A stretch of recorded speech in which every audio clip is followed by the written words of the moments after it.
ग्रहणानां च यथा सूर्यो नक्षत्राणां यथा शशि तीर्थानाम उत्तमम तीर्थम प्रयाग आख्यमनु उत्तमम। नमस्कार, आदर, अभिनंदन, आभार। महाकुंभ 2025 के पौष पूर्णिमा स्नान के सीधा प्रसारण में जिस प्रकार ग्रहों में सूर्य और नक्षत्रों में चंद्रमा श्रेष्ठ है, उसी प्रकार सभी तीर्थ में प्रयागराज सर्वोत्तम है। प्रयागराज में महाकुंभ का ये आयोजन अपने आप में बहुत विशेष है। प्रयाग हम सब से इस अवसर पर कुछ कहता प्रतीत होता है। मैं ऋषियों की समृद्ध परंपरा का जीता जागता प्रमाण हूं। मैं धर्म हूं, सुकर्म हूं। मैं विष भी हूं, पीयूष भी। मैं कुंभ हूं, कलश भी हूं। प्रयाग का मैं गर्व हूं। न जाति का न वर्ग का मैं भेद हूं, बस चिर एकता का चित्र हूं। जो भर गया तो पाप हूं, छलक गया तो अमृत हूं। मैं रीति रिवाज की जीती जागती मिसाल हूं। मैं कुंभ हूं, कलश भी हूं। प्रयाग का मैं गर्व हूं। Namaskar and greetings to all the viewers across the nation. Today we embark on a journey to one of the most sacred and spiritually enriching events in the world, the Mahakumbh Mela of 2025.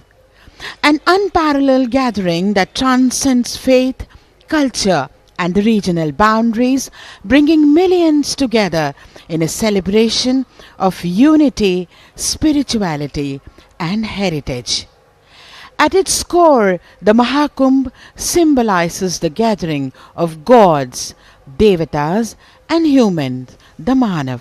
It is a celebration where the faithful bathe in the holy river confluence, the Amrit Snan.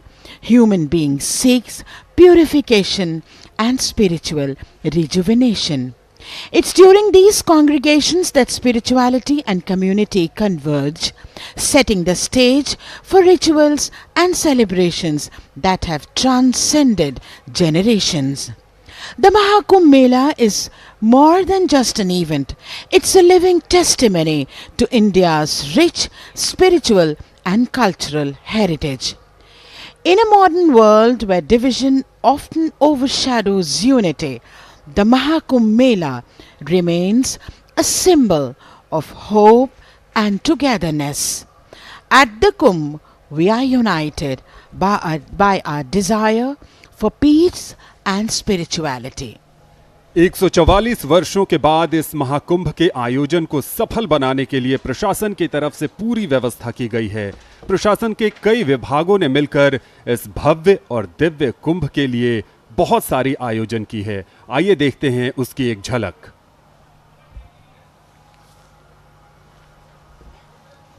Shiv Shiv Shambhu Shambhu है, महाकुंभ है, महाकुंभ है, महाकुंभ है, महाकुंभ है।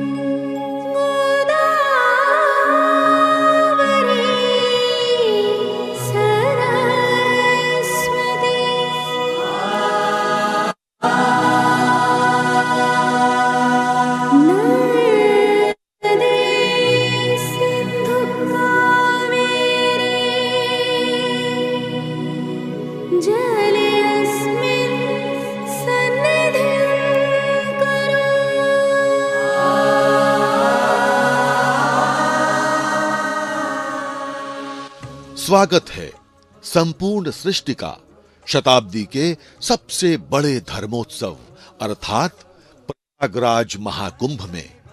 आमंत्रण है त्रिलोक के सभी देवी देवताओं का। त्रिवेणी तट की पावन पुण्य धरा पर पधार भक्तों पर आशीष वर्षा करने के लिए। उद्घोष है सनातन धर्म का विश्व बंधुत्व और विश्व कल्याण के लिए। हम सब तैयार हैं भूतो न भविष्यति को चरितार्थ करने वाले महा आयोजन महाकुंभ 2025 के वंदन अभिनंदन के लिए, जिसका वाक्यांश है सनातन गर्व कुंभ पर्व। महाकुंभ पर्व 2025 सनातन गर्व के लिए दसों दिशाओं में श्री वृद्धि का मार्ग प्रशस्त करे, इसके प्रबंध चहुं ओर युद्ध स्तर पर किए जा रहे हैं। इस दिव्य आयोजन को वैश्विक भव्यता प्रदान करने के लिए प्रत्येक विभाग पूरे समर्पण भाव से जुटा हुआ है। लाखों कर्मयोगी रात दिन एक कर रहे हैं। 50 करोड़ से अधिक आगंतुकों के स्वागत के लिए तीर्थ नगरी प्रयागराज सज संवर कर तैयार हो रही है। वो चाहे नगर के विशिष्ट स्थान हो, आवागमन के साधन रेलवे स्टेशन और बस स्टेशन हो, या फिर मेला क्षेत्र के मठ मंदिर, सब श्रद्धालुओं की आवभगत को आतुर दिखाई पड़ रहे हैं। सर्व स्वीकार्यता सनातन धर्म की विशेषता है। क्या देशी क्या विदेशी, बिना किसी भेदभाव के महाकुंभ मेला क्षेत्र सभी के लिए बाहें पसार तैयार खड़ा है। स्वच्छ कुंभ, सुरक्षित कुंभ और डिजिटल कुंभ। स्वच्छता का महत्व दर्शाते हुए हमारे शास्त्र कहते हैं, स्वच्छताः सर्वधनम, स्वच्छताः सर्वरोगहरम, स्वच्छताः सर्वसुखदम, स्वच्छताः सर्वलक्षणम। इस सनातन सिद्धांत को चरितार्थ करने के लिए कुंभ में सुदृढ़ सुरक्षा व्यवस्था शासन प्रशासन की सर्वोच्च प्राथमिकता है। राष्ट्रीय, प्रादेशिक एवं स्थानीय सुरक्षा इकाइयों में अभेद्य तालमेल के बिना इतने बड़े आयोजन को सकुशल संपन्न कराना संभव नहीं। महाकुंभ मेला 2025 कर गति रवि जब होई, तीर्थपति आवहु सब कोई। गण शिव शिव शंभु शंभु है महाकुंभ है, महाकुंभ है, महाकुंभ है, महाकुंभ है।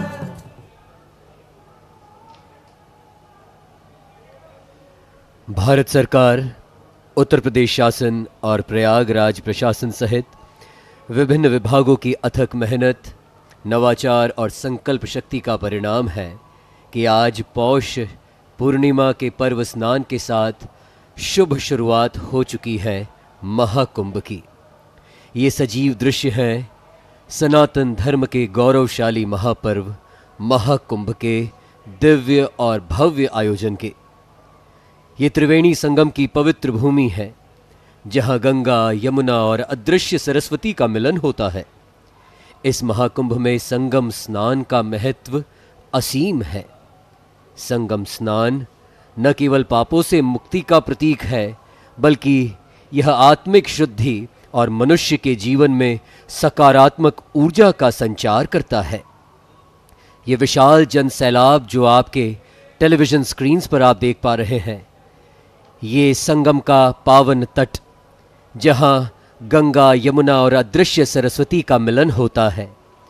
देवी सुरेश्वरी भगति गंगे, त्रिभुवन तारिणी तरल तरंगे, शंकर मौली विहारिणी विमले, मम मस्ति रास्ताम तव पद कमले। त्रिवेणी संगम, जहाँ गंगा, यमुना और सरस्वती मिलती है, आत्मिक उत्थान और मोक्ष की प्राप्ति का प्रमुख स्थल है। यहाँ स्नान करना पवित्रता और शांति का अनुभव कराता है। यह केवल एक भौगोलिक स्थल नहीं, बल्कि हमारी सनातन परंपरा की अमर सांस्कृतिक धरोहर है। गोस्वामी जी तीर्थराज की संपन्नता के बारे में बताते हैं, चारी पदारथ भरा भंडारू, पुण्य प्रदेश देश अति चारू। अर्थात यह ऐसा पुण्य प्रदेश है जो चारों पुरुषार्थों धर्म, अर्थ, काम और मोक्ष से परिपूर्ण है। यहाँ पदार्थ का अर्थ पुरुषार्थ है। पद्म पुराण के मुताबिक जो धर्मात्मा प्रयाग, पुष्कर और कुरुक्षेत्र में स्नान करता है, वह परम धाम को प्राप्त करता है। गरुड़ पुराण में कहा गया है कि हजारों अग्निष्टोम और सैकड़ों वाजपेय यज्ञ भी कुंभ स्नान के 16वें भाग के बराबर नहीं है। अग्नि पुराण के मुताबिक कुंभ में स्नान करने से व्यक्ति को पापों से मुक्ति मिलती है और वह शुभ कर्मों की ओर अग्रसर होता है। क्या बच्चे, क्या वयस्क और क्या वृद्धजन, सब के सब आज पवित्र डुबकी लगाने हेतु लालायित है। मन में उत्साह है, श्रद्धा है। काशी, कैलाश, कुरुक्षेत्र और पुष्कर के साथ हिंदुओं के लिए सबसे पवित्र स्थानों में से एक है तीर्थराज प्रयागराज। और इसी तीर्थराज प्रयाग में आज के पर्व स्नान से शंखनाद हो चुका है महाकुंभ का। मौसम की अगर बात करें, कल बारिश हुई, मौसम सर्द है, लेकिन आस्था और श्रद्धा तनिक भी कम नहीं है। Very true, Mayank. Very good morning to you. Good morning to all our viewers tuning into Doordarshan's special coverage of Mahakumbh 2025. Sarv Siddhi Prada Kumbha is the punchline for this Mahakumbh, which means the best or of all kinds of accomplishments. The waters here cleanse not just the body but the soul, and the air is filled with the chants of the timeless legacy. This is Mahakumbh, a journey to the divine.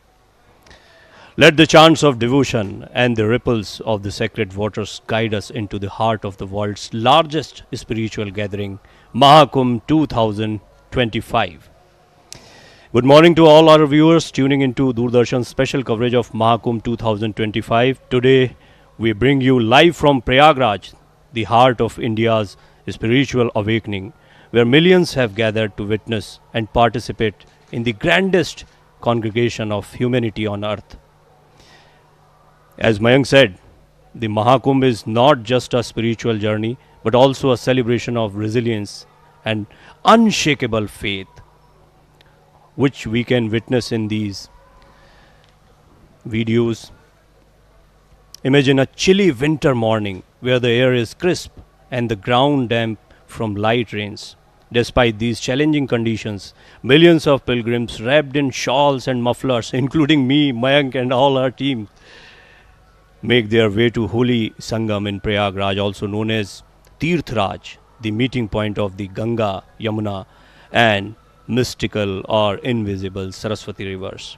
The sight is mesmerizing, a sea of faith, devotion and hope, all converging at the sacred spot. जी हाँ, माघ माह में जब गुरु मेष या वृषभ राशि में होता है और सूर्य और नवचंद्र मकर राशि में, तब प्रयाग में कुंभ का आयोजन होता है। और अब की बार का कुंभ तो जैसे कि हमारी सहयोगी साथियों ने भी बताया कि अपने आप में विशेष है, क्योंकि 144 वर्षों के बाद ये पूर्ण महाकुंभ का आयोजन किया जा रहा है। कल यानी मकर संक्रांति पर राजसी स्नान, अमृत स्नान भी होगा। प्रयागराज करोड़ों की तादाद में श्रद्धालु पहुंच रहे हैं और उनके स्वागत हेतु कई तोरण द्वार बनाए गए हैं। महाकुंभ नगर में श्रद्धालुओं को मनोहारी दृश्य दिखाई दे रहे हैं। यहाँ की पौराणिकता आने वाले श्रद्धालुओं को दिव्यता से भर दे रही है। मेला क्षेत्र में एंट्री करते ही 14 रत्न आपका स्वागत करने के लिए तत्पर दिखाई दे रहे हैं। हर श्रद्धालु, हर भक्त जो आज संगम के तट पर पहुंचा है, मानो मन में यही कामना लेकर पहुंचा है कि मोक्ष प्राप्ति हो। यही कामना लेकर पहुंचा है कि न सिर्फ शारीरिक मैल धुल जाए, बल्कि आत्मा की शुद्धि हो। और जो जोश, जो उत्सुकता, जो हर्ष और उल्लास भक्तों के चेहरे से दिखाई पड़ रहा है, हर कोई गंगा माता का जय घोष कर रहा है, कोई यमुना मैया का जय घोष कर रहा है। अपने सामान सिर पर रखकर, अपनी समस्त व्यवस्थाओं को अपने साथ लेकर, धर्म ध्वजा लहराते हुए, धर्म का जय घोष करते हुए लाखों की तादाद में आज भक्त और श्रद्धालु प्रयागराज में संगम के तट पर पहुंच रहे हैं। प्रयागराज प्रशासन की अगर बात करें, उत्तर प्रदेश शासन और भारत सरकार के समस्त विभाग, जिसमें हम यानी दूरदर्शन का नेटवर्क भी शामिल है, सभी के सभी तत्पर हैं भक्त और श्रद्धालुओं को समस्त सुविधा प्रदान करने के लिए। ये संगम का वो किनारा, वो घाट, जहां पर हर कोई पवित्र डुबकी लगा लेना चाहता है और जन्म जन्मांतर के पापों से मुक्त हो जाना चाहता है, मोक्ष प्राप्ति की राह पर अग्रसर होना चाहता है। लाखों की तादाद में श्रद्धालु आज यहां पर्व स्नान हेतु पहुंचे हैं और कल होने वाले राजसी स्नान अमृत स्नान में करोड़ों की तादाद में श्रद्धालुओं के शामिल होने का अनुमान जताया जा रहा है। साधु संत सन्यासी कल्पवासी हर कोई आध्यात्म में डूबे हुए हैं, क्योंकि प्रवीण जी ये कुंभ किसी एक का नहीं, किसी एक जाति का नहीं, किसी एक वर्ण का नहीं। यहां तो समस्त जाति वर्ण आश्रम सन्यास सब एक साथ है और माना यह जा रहा है कि कुंभ किसके लिए आयोजित किया जाता है। कुंभ में सिद्ध भी हैं और साधक भी हैं, देवी भी हैं देवता भी हैं, नाग हो किन्नर हो ऋषि मुनि हो, वैष्णव भी हैं शैव भी हैं शाक्त भी हैं, लिंगाई भी हैं भक्त भी हैं, योगी भी हैं और भोगी भी हैं और रोगी भी हैं, राजा हो रंक हो पुजारी हो या भिखारी हो, मदारी हो भूत प्रेत गंधर्व यक्ष नाथ अघोरी यति राक्षस असुर ग्रह नक्षत्र दृश्य अदृश्य समस्त शक्तियां आज यहां मानिए प्रयागराज में आकर समाहित हो गई हैं। Mayank, you raised a very important point. Actually, Pradhan Mantri Shri Narendra Modi also echoed the same thing. He talked about unity. Unity is the key word for this Mahakumbh, and we'll discuss about it. In fact, the rains through sporadic add a mystical charm to the already charged atmosphere. The cold day only seems to strengthen the resolve of the devotees. Their chants of Har Har Gange and Jai Ganga Maiya echoing through the fog. Let's hear some of the voices here in Prayag, what the devotees wants to say about coming to the greatest congregation in the world.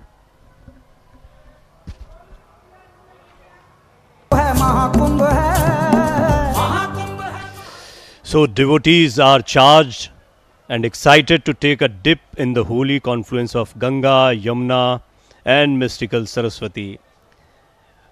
Mahakumbh is not just a festival. It's a symbol of India's spiritual and cultural heritage. This tradition, which dates back thousands of years, is mentioned in ancient texts like the Vedas and Puranas. According to mythology, the Mahakumbh originated from the churning of the ocean Samudra Manthan, when drops of the divine nectar of immortality fell at four places: Prayagraj, Haridwar, Ujjain and Nasik. It's at these places that the Kumbh Mela is celebrated, with Prayagraj hosting the most significant and grandest gathering, the Mahakumbh, every 12 years. And Mahakumbh 2025 is here, which we are witnessing right now. Bharat मात्र एक भूगोल नहीं है, यह एक दर्शन है, एक दृष्टिकोण है और एक विचारधारा है। हमारी सभ्यता वसुधैव कुटुंबकम के सिद्धांत पर आधारित है, जहां हम न केवल मनुष्यों को बल्कि पशु पक्षियों और प्रकृति को भी अपना परिवार मानते हैं। और महाकुंभ इस दर्शन का प्रतीक है जो संपूर्ण मानवता को एक सूत्र में पिरोने का काम करता है। और आज ये उदाहरण, ये परिणाम, ये सजीव दृश्य जो आप तक पहुंचाए जा रहे हैं, प्रयागराज में संगम के तट पर पवित्र डुबकी लगाने हेतु, पौष माह की शुक्ल पक्ष की पूर्णिमा के पर्व स्नान हेतु लाखों की तादाद में श्रद्धालु पहुंच रहे हैं। महाकुंभ मेले की अगर बात करें तो प्रयागराज में माघ के महीने में महाकुंभ मेले का आयोजन किया जा रहा है। साथ ही चैत्र माह में जब गुरु कुंभ राशि में और सूर्य मेष राशि में होते हैं, तब हरिद्वार में कुंभ का मेला आयोजित किया जाता है। भाद्रपद के महीने में सूर्य और गुरु जब दोनों सिंह राशि में या सूर्य, चंद्रमा और गुरु तीनों अमावस्या को कर्क राशि में होते हैं, तब नासिक में कुंभ का आयोजन होता है। साथ ही जब चैत्र माह में गुरु सिंह राशि में और सूर्य मेष राशि में होते हैं, तब मध्य प्रदेश के उज्जैन में कुंभ मेले का आयोजन होता है। इस वक्त प्रयागराज में ये संगम का तट, जहां समूची व्यवस्था की गई है स्नान हेतु, देश ही नहीं अखिल विश्व के कोने कोने से आज प्रयागराज में लाखों की तादाद में श्रद्धालु पहुंच रहे हैं। उन्हें किसी बात की कमी महसूस ना हो, उन्हें किसी अव्यवस्था का सामना ना करना पड़े, इस उद्देश्य से समूचा प्रबंध किया गया है स्नान का, दान का, पुण्य लाभ अर्जित करने का। ये वो प्रयागराज है जिसकी रक्षा उत्तर से ब्रह्मा करते हैं। ये वही प्रयागराज है जिसकी रक्षा वेणी माधव के रूप में विष्णु करते हैं। साथ ही बरगद के रूप में शिव प्रयागराज की रक्षा करते हैं।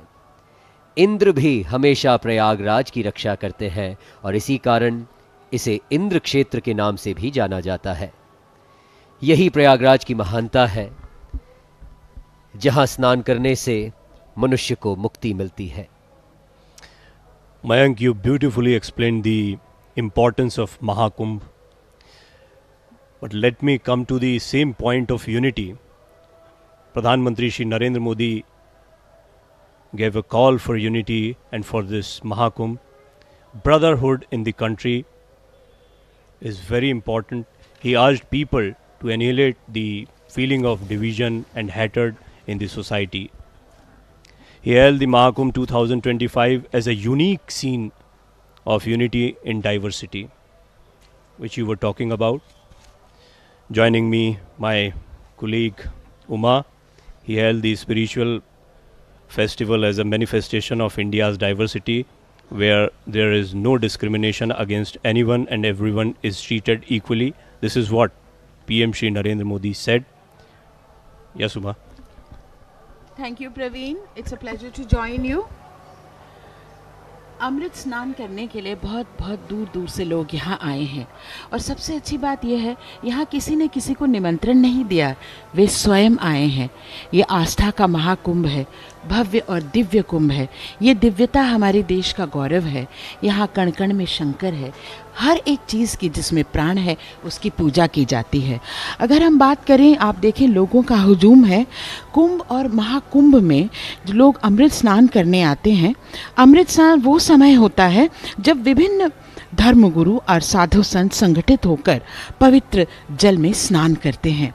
अमृत स्नान का आयोजन कुंभ मेले के सबसे पवित्र दिन किया जाता है, जो प्रवीण जी आज भी है और कल भी होगा।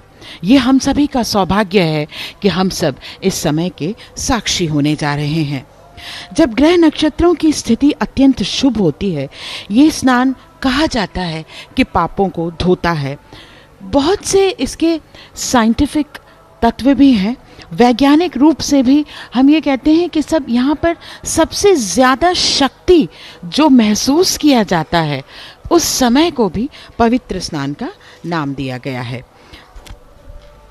Let me tell the viewers that Uma has covered so many such big festivals and big events. So she has a vast experience of covering all these events. Like I guess Ujjain was covered by you and many other places. So how different is this Mahakumbh? I mean, Mahakumbh 2025 is the biggest event of the world. So let us just give a differentiation how different it is from other events. Praveen जी, ये महाकुंभ है और भारत में, जैसा कि सभी को पता है, कुंभ भारत में हर 12 वर्ष में आयोजित होने वाला एक विशाल धार्मिक मेला है। ये मेला 4 पवित्र स्थानों में हरिद्वार, प्रयागराज, नासिक और उज्जैन में मनाया जाता है। इस मेले में भाग लेने वालों को पवित्र जल में स्नान करने का अवसर मिलता है। कुंभ का मतलब हम सब जानते ही हैं, कलश है। कलश और अमृत तत्व हमारी आत्मा से संबंध रखता है। अमृत मंथन यानी हमारी आत्मा का मंथन, प्यूरिफिकेशन जिसको कहा गया है, ये अमृत कलश समृद्ध मंथन की कथा से जुड़ा हुआ है।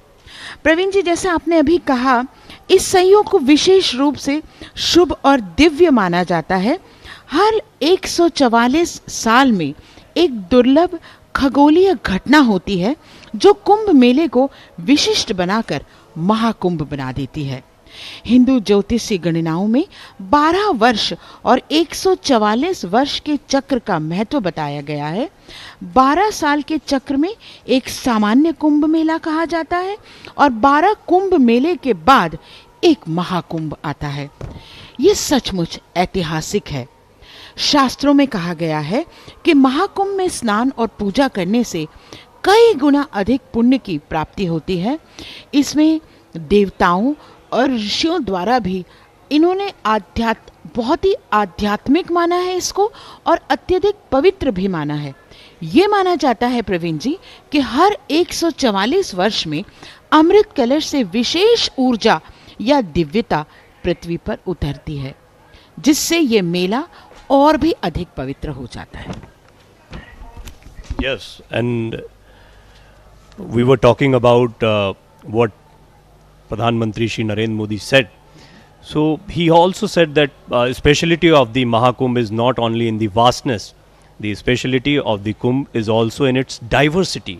Crores of people congregate from this event, for this event. Lakhs of saints, thousands of traditions, hundreds of sects, many of akhadas, everyone becomes a part of this event. There is no discrimination anywhere. No one is big, no one is small. Such a scene of unity in diversity will not be seen anywhere else in the world, Uma. Very well said Praveen ji. Mahakumbh की प्रासंगिकता आज से पहले से ज्यादा महत्वपूर्ण है। जब हम समाज में बढ़ती दूरी, मतभेदों और तनावों को देखते हैं, वह समय महाकुंभ आने वाले सदियों में एकता और शांति का संदेश देता है। ये मेला केवल धार्मिकता का उत्सव है, बल्कि एक साझा मानवीय अनुभव है। धार्मिकता तो इसमें है ही, पर एकता अधिक दिखाई देती है। ये एक ऐसा मौका है जहां हम सभी एक साथ आकर मानवता, प्रेम, करुणा, सौहार्द और एकता के मूल्य को सम्मानित करते हैं। आप देख रहे हैं लोगों का हुजूम किस तरह एकता की एक अदृश्य डोर में बंधे हुए चले आ रहे हैं। और प्रवीण जी, ये दृश्य हम सुबह 4 बजे से देख रहे हैं। कोई हर हर महादेव कर रहा है, कोई जय जय गंगे कर रहा है, कोई एक दूसरे को जानता नहीं है, पर एक अदृश्य डोर से बंधे हुए, जैसा कि आत्मा के आत्मा का मिलन हो, अपनी अपनी भक्ति के स्वर को सुन रहे हो, ऐसे ही वो चले आ रहे हैं। इसीलिए महाकुंभ का संदेश, एक हो पूरा देश, इस स्लोगन के साथ इस वर्ष हम महाकुंभ को मना रहे हैं।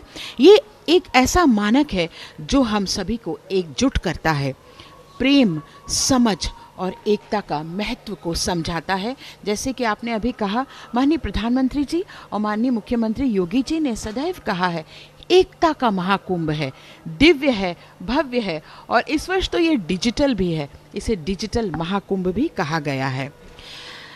प्रवीण जी, मेला उन समयों में आयोजित होता है जब ज्योतिषीय स्थिति विशेष रूप से अनुकूल होती है। अभी जैसे मयंक बता रहे थे बहुत विस्तार से, बृहस्पति का कुंभ राशि में होना, जो कि ज्ञान और आध्यात्मिकता का ग्रह माना जाता है, इस पर्व का एक आवश्यक पहलू है। इस तरह कुंभ का आयोजन हमें याद दिलाता है कि हम असाधारण समय का अनुभव कर रहे हैं, जब आस्था और विश्वास की शक्ति हमें एक नई दिशा में ले जाती है। और कुंभ के खगोलीय महत्व पर ध्यान केंद्रित करते हुए आपको बताना चाहेंगे कि कुंभ मेला उन समयों में आयोजित होता है जब ज्योतिषी स्थिति विशेष रूप से अनुकूल भी होती है। Let me explain it to our English viewers. So, what Uma said, we have 4 important places for this great event where the drops of nectar were spilled off.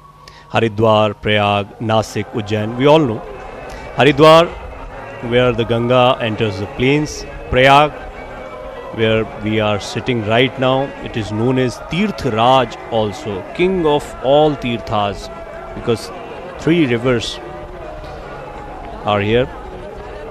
Triveni Sangam, Nasik on the Godavari river in Maharashtra and Ujjain on the Shipra river in Madhya Pradesh. You were talking about the zodiac signs. So Haridwar, where river is Ganga, Jupiter in Aquarius, Sun in Aries. Chaitra in Hindi calendar, which comes around March and April. Prayag, where Mahakumbh 2025 is going on. Ganga, Yamuna and invisible Saraswati are rivers. Jupiter in Aries, Sun and Moon in Capricorn, or Jupiter in Taurus and Sun in Capricorn. This is zodiac. Magh, that is January, February, this time which we are discussing right now. Triambakeshwar, Nasik, Godavari is the rear river, and Jupiter in Leo, or Jupiter, Sun and Moon in Cancer or lunar conjunction, Amavasya, Bhadrapad, August, September is the time. So is with Ujjain, Shipra, Vaishak, April, May is the time where we witness this great event. Now, devotees are charged and excited to take a dip in the holy confluence of Ganga, Yamuna and mystical Saraswati.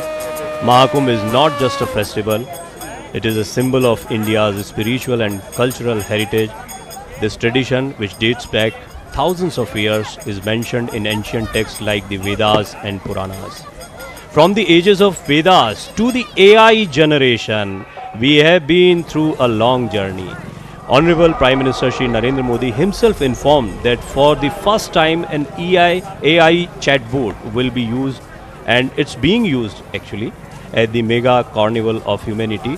With the help of digital navigation, you will be able to reach different ghats, temples and akhadas of sadhus. Let's have a look on the new age of AI at Mahakumbh 2025.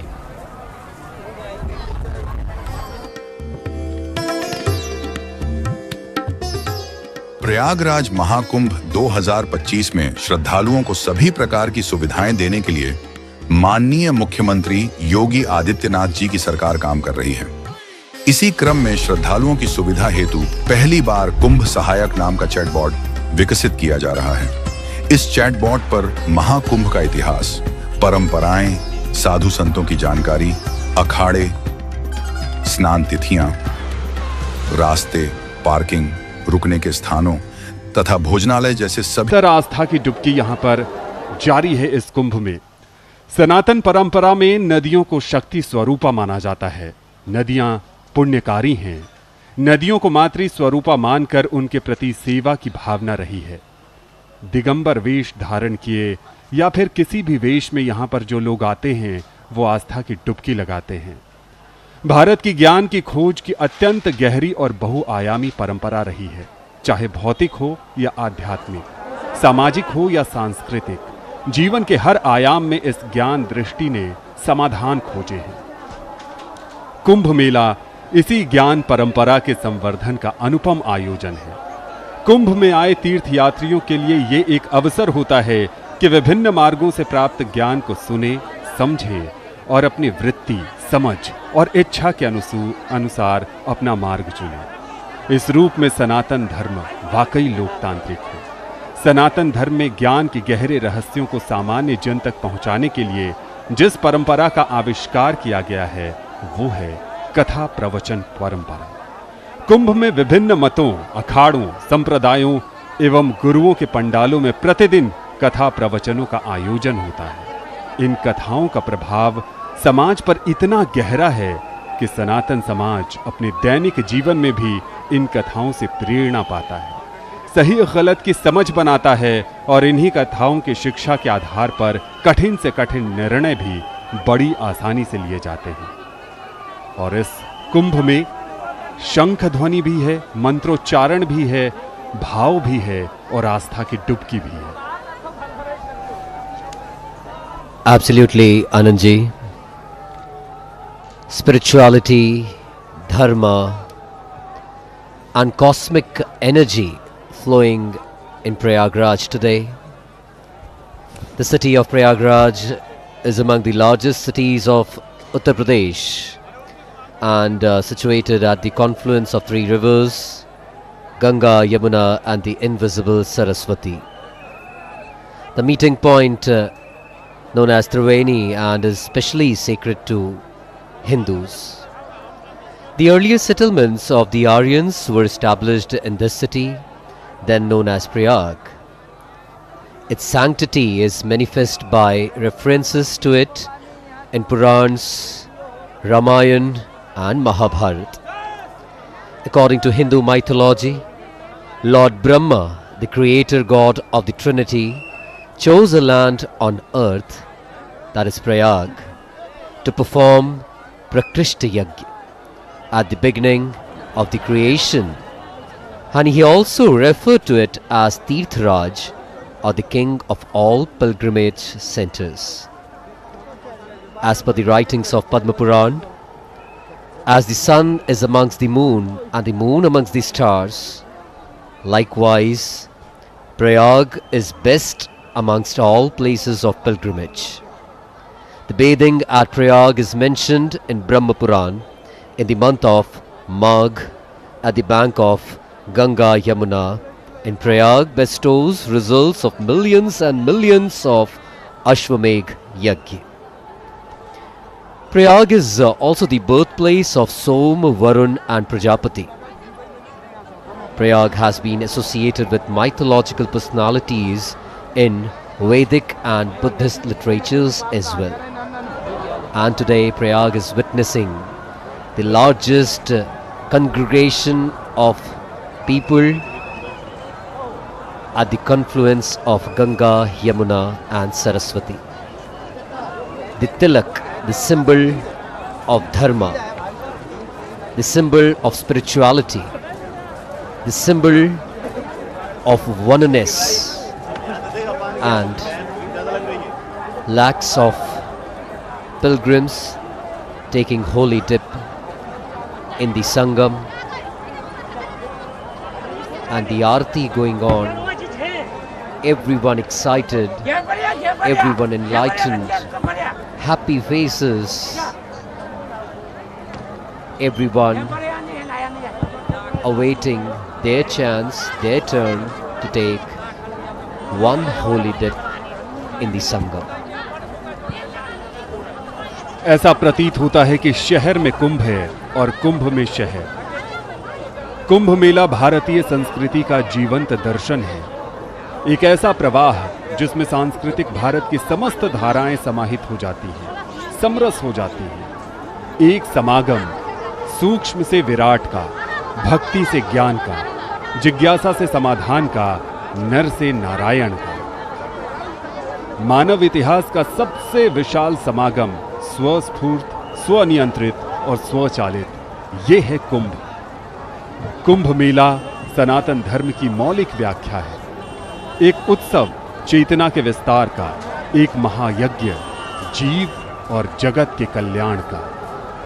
ये त्रिवेणी के आसपास का इलाका है जहां अब भी धुंध है, लेकिन मन में कोई धुंध नहीं है। मन बिल्कुल साफ है और मन में एक जोश है, उमंग है, उत्साह है कि हम 144 वर्षों के बाद आस्था के इस सबसे बड़े समागम का साक्षी बनने त्रिवेणी तट पर मौजूद है। हर सनातन धर्मावलंबी कम से कम एक बार तो यहाँ आना ही चाहता है और वो अपने समस्त कर्मों का लेखा जोखा अर्पण कर समस्त पापों का नाश कर लेना चाहता है, उनके चंगुल से निकलकर फिर से शास्त्र सम्मत जीवन निर्वहन करना चाहता है। गंगा जी और यमुना जी यहाँ मिलकर त्याग, समर्पण और विशालता का परचम लहराती हैं। वहीं अदृश्य सरस्वती प्रकांड विद्वानों के श्रीमुख से निकलने वाले वेद वाक्यों, ऋचाओं, मंत्रों के रूप में ज्ञान का आवरण इस पूरे क्षेत्र में फैलाती है। 12 और कुंभ का भी विशेष संयोग है। 12 का अंक और कुंभ महापर्व का एक दूसरे से अत्यंत गहरा संबंध है। हर शुभ कार्य के लिए बृहस्पति का सहायक होना जरूरी है। ज्योतिष की गणना के अनुसार पूरा ब्रह्मांड 12 राशियों में विभाजित है। जन्म कुंडली में भी 12 भाव यानी 12 भाव अथवा 12 घर व्यक्ति के भाग्य और उसके साथ शुभ होने का आकलन करते हैं। सूर्य 12 राशियों में चक्कर 12 महीने में और बृहस्पति एक राशि को लगभग 12 महीने में पूरा करते हैं। 12 राशि, 12 भाव, 12 लग्न, 12 तिलक, 12 आदित्य, 12 ज्योतिर्लिंग, 12 गणपति और भागवत महापुराण के 12 स्कंद हैं। हिंदी, अंग्रेजी और मुस्लिम महीने भी 12 ही हैं। कुंभ के साथ साथ 12 अंक का रहस्य धार्मिक कार्यों और मंत्रों में समाहित है। जैसे भगवान विष्णु को प्रसन्न करने के लिए 12 अक्षर का मंत्र ओम नमो भगवते वासुदेवाय, ऐसा ही मंत्र भगवान शिव को प्रसन्न करने के लिए और मृत्यु से छुटकारा दिलाने के लिए भी प्रयोग किया जाता है। और 12 वर्षों के बाद ही कुंभ का आयोजन होता है। तो 12 और कुंभ एक दूसरे के अभिन्न अंग हैं। Hello Anand, another very experienced commentator here, and you explained very well many facts. Anand, there was a confusion about Shahi Snan and other Snan days. So I myself corrected so many websites and other journalist friends. So let me tell some important facts about the Snan to our viewers also. There are 3 traditional Shahi Snan days: Makar Sankranti, Mauni Amavasya and Vasant Panchami. There are other spiritually auspicious bathing days: Paush Purnima, that is today, Maghi Purnima and Mahashivratri will be another important days. And above 3 are the great days of the royal procession. Yesterday there were many processions. The heads of the akhadas, the monastic orders, sadhus and saints are the kings of the Kumbh Mela. They ride atop elephants, tractors, flatbed trucks elaborately decorated with flowers and surmounted by the umbrella of royalty. Behind them, members of the akhadas were following them, carrying the insignia of their order. So the order of akharas are given priority and exclusive rights to bathing at the Sangam on these auspicious days. In the past, there were often battles between akharas for precedence to bathe and the most sacred time. However, today the bathing order has been fixed. So it's another fact which were, so many people were confused about it. और आपने अमृत स्नान का जिक्र किया तो बहुत सारे युवा दर्शक जो इस समय दूरदर्शन के माध्यम से हमारे साथ जुड़ रहे हैं, प्रवीण, हो सकता है कि ये उनका पहला महाकुंभ का अनुभव हो। तो अमृत स्नान महाकुंभ के अवसर पर क्यों किया जाता है, इसके लिए अलग अलग राय है और शास्त्रों में इसकी व्याख्या भी अलग अलग की गई है। कुछ लोग मानते हैं कि नागा साधु जो महाकुंभ के सबसे बड़े आकर्षण हैं, जो कल हमें नजर आएंगे पहले अमृत स्नान में, जो मकर संक्रांति का अमृत स्नान होगा, उसका भी सीधा प्रसारण हम आपके लिए लेकर आएंगे। मान्यता यह है कि नागा साधुओं को धर्म के प्रति उनकी निष्ठा के लिए सबसे पहले महाकुंभ में उन्हें स्नान की अनुमति होती है। नागा साधु इस दौरान हाथी, घोड़े और रथ में सवार होकर त्रिवेणी स्नान के लिए आते हैं, यानी राजाओं की तरह उनका ठाट बाट देखने को मिलता है। माना जाता है कि नागाओं के इस शाही लश्कर को देखकर ही महाकुंभ के पवित्र स्नान को अमृत स्नान का नाम दिया गया है। इससे जुड़ी एक और मान्यता यह है कि पुराने समय में राजा महाराजा साधु संतों के साथ भव्य जुलूस लेकर महाकुंभ के दौरान स्नान के लिए जाते थे। तब से ही महाकुंभ की कुछ विशेष तिथियों पर होने वाले स्नान को अमृत स्नान कहा जाने लगा। इसे लेकर एक और मान्यता है। महाकुंभ का आयोजन सूर्य, गुरु जैसे राजसी ग्रहों की स्थिति को देखकर किया जाता है, इसलिए भी इस दौरान किए गए स्नान को अमृत स्नान कहा जाता है। इसके साथ ही महाकुंभ स्नान की पवित्रता को देखते हुए भी इसे अमृत स्नान की संज्ञा दी गई है। अमृत स्नान यानी वो स्नान जिसको करने से मन की अशुद्धियां दूर हो जाती हैं, पाप धुल जाते हैं और व्यक्ति का आध्यात्मिक उत्थान होता है। और प्रवीण, यहाँ पर जितने भी लोग हमारे टेलीविजन स्क्रीन पर दिख रहे हैं या जितने मेला क्षेत्र में लोग आए हैं, सबके अंदर एक ही चाहत है, एक ही अभिलाषा है कि वो यहाँ पर विशेष ग्रहण योग में आस्था की डुबकी लगाएं और अमृत स्नान कर अपने समस्त पाप कर्मों से मुक्त होकर एक नव जीवन में प्रवेश करें। So it was very informative Anand. Let us discuss few things about akharas. Akhara is a place of practice with facilities for boarding, lodging and training, both in the context of martial arts or Sampradaya monastery for religious renunciates in Guru Shishya tradition. At highest level, Akhara are classified into one of the three different Sampradaya based on their traditional system. So there are 14 Akharas in India, in which 13 are registered. These 13 Akharas are further divided as Nirvani, Digambar. I think it's upgraded in this 2025 Mahakumbh, and now we have Kinnar Akhara also.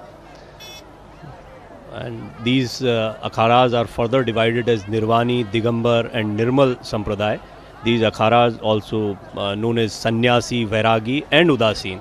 So this is sometimes quite complicated for the readers, viewers to understand the difference between these nomenclatures. Like Nirvani, the Shaiv Akhada or Shaivist, the follower of Lord Shiva, also known as Sannyasi. So Sannyasi, Nirvani, Shaiv, these three are one. So is with Digambar, Vaishnavites, follower of Lord Vishnu, also known as Vairagi. So Vairagi, Digambar and Vaishnavite, these are one. Nirmal, also known as Udasin, you must have heard Udasin Akhada, and some we have many such akhadas. These are the followers of multiple gods. So Nirvani are Shri Panchayati Akhada, Mahanirvani, Shri Panch Atal Akhada, Shri Panchayati Akhada, Nirjani, Taponidhi, Shri Anand Akhada, Panchayati, Shri Panchadashnam Juna Akhada, Shri Panchadashnam Ahvan Akhada, Shri Panchadashnam Panchagni Akhada. And when we talk about Vairagi, Vaishnav Akhadas, Shri Digambarni Akhada, Shri Nirvani Akhada, Shri Nirmohi Akhada are the prominent Akhadas. So is with Udasin Sampradaya, Shri Panchayati Bada Udasin, Shri Panchayati Akhada Naya Udasin, Shri Nirmal Panchayati Akhada, and as I told you, Kinnar Akhada is a new Akhada. अखाड़ा शब्द का वैसे तो शाब्दिक अर्थ कुश्ती का मैदान होता है, लेकिन इसका सांस्कृतिक और आध्यात्मिक महत्व इससे कहीं अधिक है। माना जाता है कि अखाड़ा प्रणाली की शुरुआत 8वीं शताब्दी में आदि शंकराचार्य ने की थी। अखाड़े संतों की उस सेना या संगठन को कहा जाता है जो धर्म की रक्षा के लिए विशेष पारंपरिक रूप से गठित किए गए हैं। अपनी धर्म ध्वजा ऊंची रखने और अपने धर्म, धर्मस्थल, धर्म ग्रंथ, धर्म संस्कृति और धार्मिक परंपराओं की रक्षा के लिए किसी जमाने में संतों ने मिलकर एक सेना का गठन किया था, वही आज अखाड़ों के रूप में है। कुछ विद्वानों का यह भी मानना है कि यह अलख शब्द से आया है, यानी निरंतर चलने वाली प्रक्रिया, जबकि अन्य इसे साधुओं के अक्खड़ स्वभाव से जोड़ते हैं। पहले इन्हें साधुओं का जत्था या बेड़ा कहा जाता था। जैसे जैसे त्रिवेणी तट पर सूरज निकलने को है, सूरज की लालिमा, वैसे वैसे सूर्योदय तो हो चुका है, लेकिन अभी पूरी तरीके से प्रकाश यहाँ पर नहीं है। लेकिन आस्था की डुबकी ये आपको बता रही है कि तमाम मौसम के हालातों को दरकिनार कर मन में उत्साह है और बस एक चाह है कि इस अमृत जल में एक डुबकी लगाकर आस्था के उस विषय में डुबकी लगाएं जहां से मोक्ष मिले, जहां से एक नव जीवन में नव स्फूर्ति का संचार हो। And Anand, a very important part is cow yagna. So let me explain some facts about cow yagna, and we'll see a report then. Kamdhenu is said to emerge from the churning of the ocean. Kamdhenu cow is a symbol of prosperity, purity and spirituality. In the Mahakumbha's grand spiritual gathering, the cow embodies the principle of nurturing purity and sustainability, making it a living symbol of Rashtra Mata. Its significance transcends religious boundaries, resonating deeply with India's ethos of respect for all living beings. A cow yagna will be performed for giving the status of Rashtra Mata to cows and banning cow slaughter. The central part of this Yagnishala is 9 stories, while 9 camps have been built around it, representing 9 Durgas. Let's have a look at the report. Mahakumbh धर्म और आस्था का सबसे बड़ा मेला। महाकुंभ आध्यात्मिक ज्ञान, सामाजिक समरसता और सांस्कृतिक आदान प्रदान का महत्वपूर्ण मंच। महाकुंभ मेले का सबसे बड़ा यज्ञ कुंड तैयार। महाकुंभ में गौ माता के सम्मान के लिए महायज्ञ का आयोजन। 1100 पुजारी गाय को राष्ट्र माता का दर्जा दिलाने के लिए करेंगे महायज्ञ। महायज्ञ 1 महीने तक रोजाना 9 घंटे चलेगा। महाकुंभ मेले का सबसे बड़ा यज्ञ कुंड तैयार किया जा रहा है। भारत वो देश जहां गौ को माता के रूप में सम्मानित किया जाता है, उनकी पूजा की जाती है, और आस्था की इस त्रिवेणी में जहां एक तरफ महाकुंभ है और वहां दूसरी तरफ गौ माता के लिए इस तरह का विशेष प्रबंध हम सबको एक संदेश देता है, अपने कर्तव्यों के प्रति हम सजग हों, सचेत हों। एक ऐसा देश जहां मनुष्य के कर्मों से ही उसका जीवन परिभाषित होता है। पाप और पुण्य को समेटे इस पावन भूमि में आने वाला एक एक व्यक्ति मात्र मोक्ष रूपी अमृत की आशा, आस्था और विश्वास के साथ यहाँ आ रहा है और त्रिवेणी धारा में डुबकी लगाकर सब कुछ यहीं छोड़कर खाली होकर लौटता है, जीवन में पुनः ऊर्जावान होकर काम करने के लिए।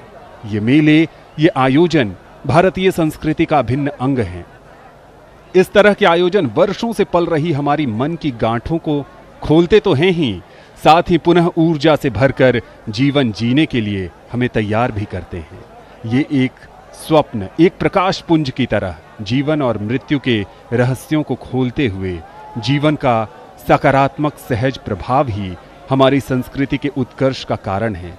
और यहाँ हमें तमाम युवा दिख रहे हैं, वो युवा जो पढ़ते हैं, वो युवा जो देश का भविष्य हैं, वो युवा जो विज्ञान के तर्कों पर ज्यादा भरोसा करते हैं। और उमा कहते हैं कि विज्ञान के तर्क जहां समाप्त होते हैं, आस्था वहीं से शुरू होती है। और इस महाकुंभ में एक तरफ तो आस्था है, लेकिन दूसरी तरफ इसका वैज्ञानिक प्रमाण भी है। Absolutely right, Anand. And yesterday I was talking to a couple of youth who have visited in, and I was doing short interviews with them, and I asked them, what brings you here? Apart from spirituality, they wanted to understand the scientific significance of it all. Anand, the Kumbh Mela is a festival that combines science, spirituality and cultural practices. The festival's timing actually is based on astronomical alignments, and the locations of the Kumbh Mela are believed to be influenced by geomagnetic forces particularly. The Kumbh Mela, as we all know, is celebrated every 6 or 12 years based on the sun's transit to Capricorn, which marks the end of winter solstice. The festival is held when Jupiter enters the zodiac signs of Aquarius and Sun is in Capricorn. And in the alignment of Jupiter, the Sun and the Moon is believed to amplify the Earth's electromagnetic fields, and that is the scientific symbol. The Kumbh Mela is held at specific locations, often at river confluences, which are believed to have strong geomagnetic energy fields. And that is what the youth of India is here to capture, to adapt unto themselves for a spiritual and a scientific growth. The centrifugal force created by the Earth's spin is believed to be particularly strong at 11 degrees latitude, which is why some people believe that energies shoot straight up at this point in time. So we would like to call all the youth and ask them to come and take the dip of elixir and to enjoy the spirituality mixed with science. And above all, Anand, Mahakumbh this year 2025 is said to be a unique confluence of spirituality and sustainability also, with a special emphasis on making the event not just clean but also green. Over lakh plant that have been planted across Prayagraj, including the sprawling fairgrounds, transforming the city into a vibrant hub of greenery. For the first time, visitors will witness a green Mahakumbh, and I could see many of the foreign visitors rejoicing this. I spoke to a couple from the United Kingdom. They said that it's very clean, it's green, and it invites you to come over and over again. Unfortunately, they'll have to come after 144 years. So, Uttar Pradesh government has taken a long-term approach, Anand, to ensure the protection of these plants, green plants, even after the festival concludes. So, they have been planted in abundance. And in addition, intensive plantation drive has been carried along 18 major roads around Prayagraj leading to the city, with 50,000 saplings of native species such as Kadamba, Neem and Amaltas adorning both sides of the road. And that is Mahakumbh 2022 for the citizens of the country, young, old, every size, every shape, because this is the festival of unity. In all its manifestations, the Mahakumbh transcends mere rituals and becomes a power symbol of unity. It fortifies the bonds that connect us as a nation, echoing the profound truth that we are stronger together. Anand? जी बिल्कुल, आपने प्रकृति की बात की, green कुंभ की बात की, स्वच्छता की बात की, चूंकि यहाँ स्वच्छता का विशेष ध्यान रखा जा रहा है। उम्र सारे बंधनों से परे है। यहाँ पर आस्था की एक डुबकी की चाह में सर पर गठरी है, पांव थक जरूर रहे हैं उम्र के कारण, लेकिन जोश युवाओं जैसा है। सब यही चाहते हैं कि इस महाकुंभ के अद्वितीय संयोग का वो साक्षी बने और त्रिवेणी की इस अनुपम जलधारा में एक डुबकी लगाएं। कुंभ का आयोजन प्रकृति की एक खास अवस्था का पर्व भी है। वेदों में प्रकृति को ही देवता कहा गया है। प्रकृति के उपहारों का हम सब उपयोग करते हुए स्वयं को प्रकृति का ही अंग स्वीकार करते हैं। ज्ञान, विज्ञान, मानवता ही मनुष्यता की परिभाषा निर्मित करते हैं। हमारे देश में होने वाले इस तरह के पर्व, मेले, आयोजन ये सिखाते हैं कि साथ साथ मिलकर चलते रहना ही हमारी संस्कृति का मूल मंत्र भी है और संदेश भी। सह अस्तित्व का यह सिद्धांत प्रकृति से ही आया है। हम सब एक साथ चलें, एक साथ बोलें, हमारे मन एक हों। प्राचीन समय में देवताओं का ऐसा आचरण रहा है, इसलिए वंदनीय है।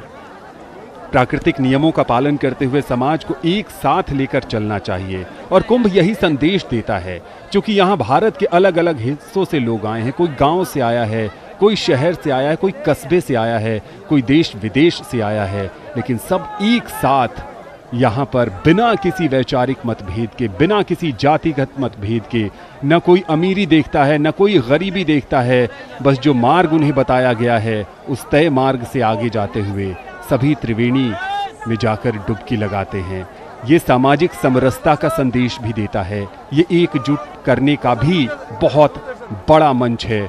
और उमा, ये एक लघु भारत है जहां भारत के अलग अलग हिस्सों के दर्शन होते हैं। ये एक भारत श्रेष्ठ भारत का भी अनुपम उदाहरण है, क्योंकि अलग अलग राज्यों के लोग जब एक साथ आते हैं, एक विषय को लेकर जुड़ते हैं, तो उनमें चर्चाएं भी होती हैं, एक दूसरे की संस्कृति को वो समझते भी हैं, साझी संस्कृति का आदान प्रदान भी होता है, और फिर एक भारत श्रेष्ठ भारत सही मायनों में इस महाकुंभ में, इस दिव्य कुंभ में चरितार्थ होता भी नजर आता है। Certainly, very well said, Anand.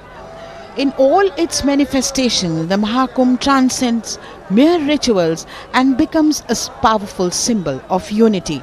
It fortifies the bond that connects us as a nation. At this confluence of rivers and cultures, our shared values emerge cleaner and ever. As we chant and seek blessings together, we reinforce our commitment to diversity and harmony, driven by the belief that unity is our greatest strength. The hearts of the people speak from the Triveni. Our Sanatan, eternal, will remain united forever. This Kumbh Mela invites every individual to pause, reflect, unite in prayer and in faith. As we witness the vibrant interactions among pilgrims that we can see on the screens, we are reminded that the Kumbh epitomizes Sanatana Dharma, the eternal and the universal truth. It teaches us that spirituality transcends boundaries and nurtures the human essence.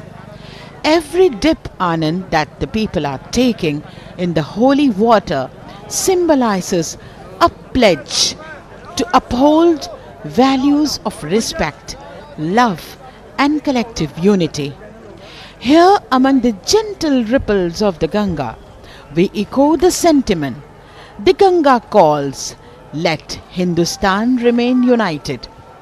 The rituals performed during the Kumbh are steeped in ancient tradition and are crucial for fostering our relationship to the divine. Each mantra recited, as you can see people moving together, are reciting a mantra of their own, Anand. This actually purifies their mind while they are walking together, talking together. As we celebrate this profound gathering of spirituality, we must also think of the legacy that we leave behind for the future generation. For the young India, it's essential to impart the values of cooperation, reverence and devotion, ensuring that the spirit of Kumbh continues to inspire. Look at the people, look at the congregations, look how they are walking together, immersed in spirituality, in belief, in devotion.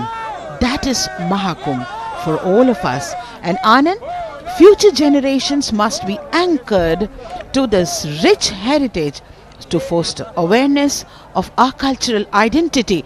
That is of utmost importance. Educating our youth about the Kumbh ethos and values serves as a catalyst for preserving our united nation. Anand? जी बिल्कुल. थोड़ी बात अगर इस आयोजन की कर लें जो प्रयागराज में इस कुंभ का आयोजन किया गया है, तो श्रद्धालुओं की सुविधाओं को ध्यान में रखते हुए और प्रशासनिक कार्यों को बेहतर ढंग से आगे बढ़ाने के लिए एक अस्थायी जिले का गठन किया गया है. छोटे बच्चे भी हैं जो अपने अभिभावक का उंगली थामे इस ऐतिहासिक आयोजन का साक्षी बन रहे हैं. दूसरी तरफ अपने ईष्ट को ध्यान में रखकर इस त्रिवेणी में डुबकी लगा रहे हैं, पूजा अर्चना कर रहे हैं. इस महाकुंभ के आयोजन की बात कर रहे थे. जो अस्थायी जिला बनाया गया है उसका नाम रखा गया है महाकुंभ मेला. ये उत्तर प्रदेश का 76वां जिला बन गया है. इसे 4 महीनों के लिए ही बनाया गया है, यानी महाकुंभ की तैयारियों से लेकर मेले की समाप्त होने तक ये जिला रहेगा और उसके बाद इसकी मान्यता समाप्त हो जाएगी. ऐसा विरले ही दुनिया में कहीं आपको उदाहरण मिलेगा जहां किसी एक आयोजन के लिए एक जिला बनाया जाए. और ये कोई छोटा जिला नहीं है. इसमें 4 तहसील क्षेत्रों के 67 गांवों को जोड़कर बनाया गया है. इसमें तहसील सदर के 25 गांव, तहसील सोराव के 3 गांव, तहसील फूलपुर के 20 गांव और करछना तहसील के 19 गांव शामिल किए गए हैं.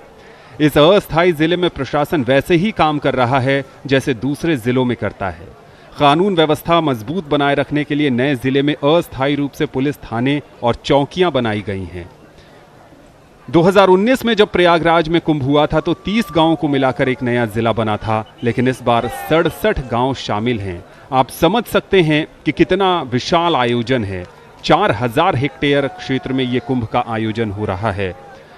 और सबसे बड़े अस्थायी नगर में 7 उपनगर हैं. शंकराचार्य नगर, महामंडलेश्वर नगर, आचार्य बाड़ा नगर, डांडी बाड़ा नगर, कल्पवासी नगर, खाक चौक नगर और रामानंद नगर. ये हैं 7 नगर इस महाकुंभ के आयोजन के लिए जो अस्थायी जिला बनाया गया है उसमें. जी वाकई अगर तथ्यों की बात करें, 12 साल में 3 गुना बड़ा हुआ है ये महाकुंभ. 28 करोड़ से भी ज़्यादा श्रद्धालु आने का अनुमान लगाया जा रहा है. साथ ही अगर और तथ्यों की बात करें, वित्त की बात करें, तो इस बार महाकुंभ का बजट लगभग 5060 करोड़ रुपए तय किया गया है, जिसमें केंद्र सरकार के द्वारा 2100 करोड़ महाकुंभ के लिए दिए गए हैं. इस बार महाकुंभ मेले की अगर बात करें तो संपूर्ण क्षेत्रफल 40 वर्ग किलोमीटर किया गया है, जो कि पिछले महाकुंभ से 2.5 गुना ज़्यादा है। पांटून पुल की अगर बात करें तो इस महाकुंभ मेले में अब की बार 30 पांटून पुल बनाए गए हैं, जिनमें 15 पुल संगम के बेहद करीब बनाए गए हैं। पांटून पुल अस्थायी होते हैं और बड़े बड़े लोहे के पीपे पर पुल का स्ट्रक्चर तैयार किया जाता है। महाकुंभ मेले की अगर बात करें, समूचे प्रयागराज में 38,000 से ज़्यादा जवान तैनात किए गए हैं, 56 थाने बनाए गए हैं, 144 चौकियां बनाई गई हैं, 2 साइबर थाने भी अलग से बनाए गए हैं और हर थाने में साइबर डेस्क स्थापित की गई है। चूंकि अब की बार 6 स्नान होने हैं और सबसे अधिक भीड़, ऐसा अंदाज़ा लगाया जा रहा है कि 29 जनवरी को मौनी अमावस्या पर होगी। लगभग 4 करोड़ श्रद्धालु के आने की संभावना जताई जा रही है। इन सब को देखते हुए मेले में आर्टिफिशियल इंटेलिजेंस कैमरे लगाए गए हैं, जो कि हेड काउंट भी करते हैं और नज़र रखने में काफ़ी कारगर साबित होते हैं। AI based CCTV camera. अगर स्वच्छता की बात करें, चूंकि माननीय प्रधानमंत्री जी का ये हमेशा से नारा रहा है कि हमें स्वच्छ भारत बनाना है और स्वच्छ भारत बनाए रखना है। संकल्प को न सिर्फ सिद्ध करना है बल्कि प्रसिद्ध भी करना है, और इसी संकल्प की श्रृंखला में महाकुंभ में लगभग 1.5 लाख शौचालय बनाए गए हैं। इनमें 300 मोबाइल शौचालय हैं, साथ ही घाट पर करीब 10,000 चेंजिंग रूम्स भी बनाए गए हैं। हाईटेक खोया पाया केंद्र स्थापित किए गए हैं, जो कि कंप्यूटराइज्ड हैं, और अगर कोई व्यक्ति किसी भी सेक्टर में खो जाए तो उसकी जानकारी मेले के हर केंद्र पर होगी। LED पर उसकी फोटो भी प्रदर्शित की जाएगी।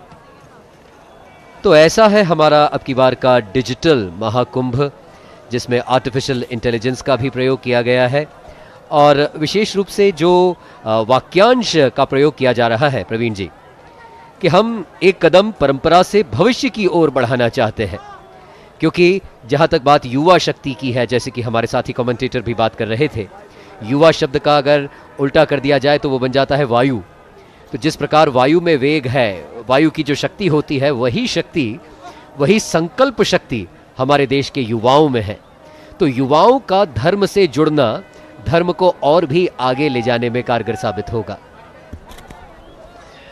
So you talked about all the preparation and hard work. Let me tell our viewers, Mayank, that Doordarshan has also worked rigorously, very hard work the entire team has done. You are watching Doordarshan and this live coverage on our YouTube channels also. This year Mahakumbh 2025 is a blend of ancient tradition and modern management with advanced technology. The event is being live streamed to millions of the people in the world by Doordarshan, and you can continuously watch it on our YouTube channels.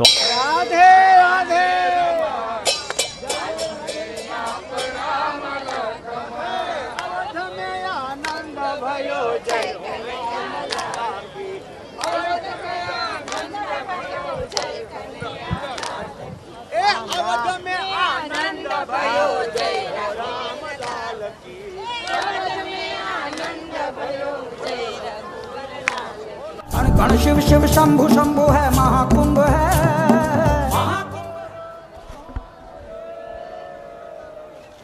So the Mahakumbh 2025 in Prayagraj is the largest religious gathering in the world, attracting millions of pilgrims, saints, spiritual seekers and visitors across the globe.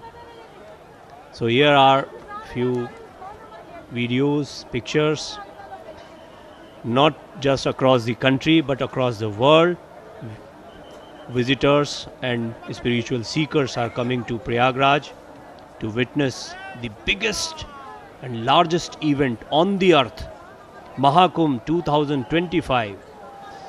And if you see the weather or chilly morning as a challenge, hardship, then think about Kalpvasis, the spiritual aspirants who were to spend the entire month of Magh at the Kumbh Mela, devoting themselves to prayer, meditation and satsang, which is devotional group singing.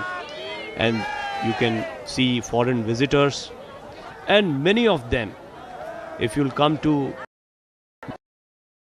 you'll see that spiritual seekers from across the globe are coming to Prayagraj for holy dip and experiencing the grandest, largest event of spirituality on the earth. So we were talking about Kalpvasis. They temporarily leave their families, stay in fragile tents with no heating, follow the oath of self-denial, abstain from enjoying worldly pleasures, eat non-spicy vegetarian food once a day, and try to live a strict life of renunciation and devotion. This is Mahakumbh, and this is spiritual seeking. बिल्कुल प्रवीण जी, और ये अब मानना होगा समूचे विश्व को कि अब पश्चिम भी पूर्व के ही गुणगान गा रहा है।